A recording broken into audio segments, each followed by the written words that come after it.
What is up, McDowell supporter? Thank you so much for watching. Hey, so I wanted to give you a quick update. This is Ed coming at you from Capstone Realty Professionals, and just getting through January of 2024.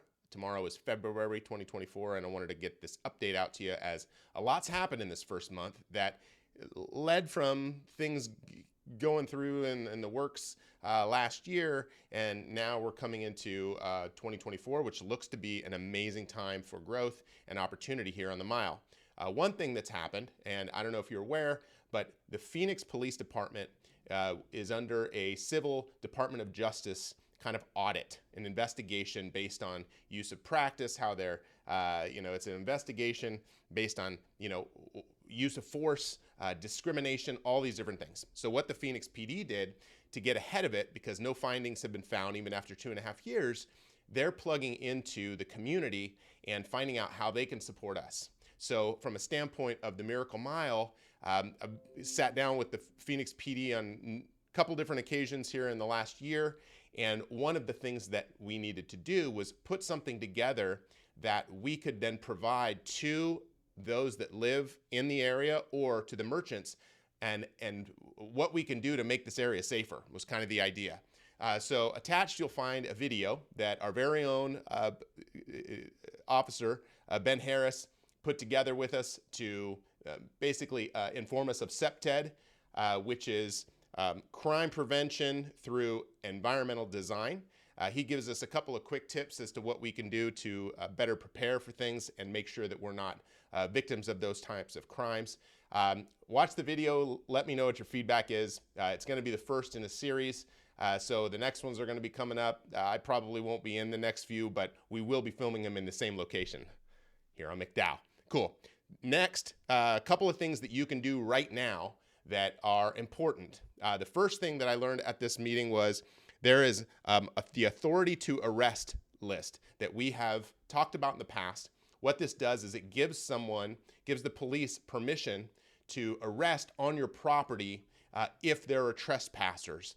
The thing is that you have to sign up for it. So one of the initiatives that I think we need to do as the Merchants Association and the community at large here in the area is to make sure that those that we know take the time to put in the authority to arrest, to make sure that if something happens on our property, it's not something where the police are held back because they're not able to, in essence, like come on the property of Capstone, right? This is something that I'd want to make sure that if this was something that benefited the community, that we allowed.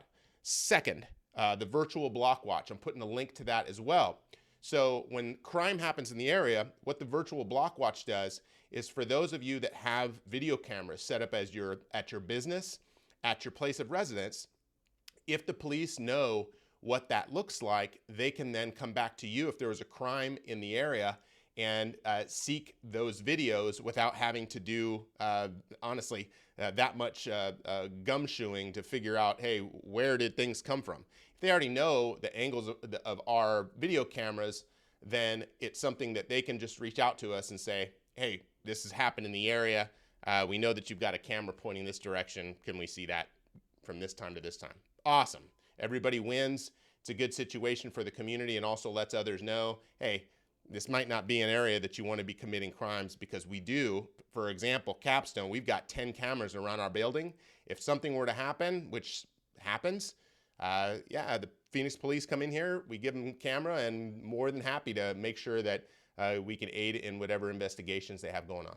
So cool. I hope this was helpful. We are meeting again the third Tuesday of the month. We are going to be rotating that, but we're also going to be hosting online. So for those of you that can't make it in person, jump in online, meet your neighbors, meet people in the community. Right now, all of us that are in business here on the mile, everyone's kind of in their own silos, and we need to be connecting. We need to be talking to each other more, because we're all dealing with very similar challenges, whether it stems from the locations that we're in or just being in business, right? Like there are struggles that we're going to be dealing with to try to grow our business, to be scaling our businesses. Those have, these are things that we could all be sharing within each other to find the resources, to find the things that could make sure that we're able to move the needle and move forward. Thank you for watching. I've got some links below. Please watch them. And again, mark in your calendars. It's that third Tuesday of every month. We're going to be meeting, getting together, and sharing what's happening and making sure that everybody's updated with the amazing things that are happening on the mile. The next month, we're going to be sharing what's going on with the MAG study. I've heard some rumblings behind the scenes, some cool stuff coming. I don't know what the results are yet of what's that whole study that they did, but let's see what happens. Fingers crossed. I am cautiously optimistic. Thanks for watching.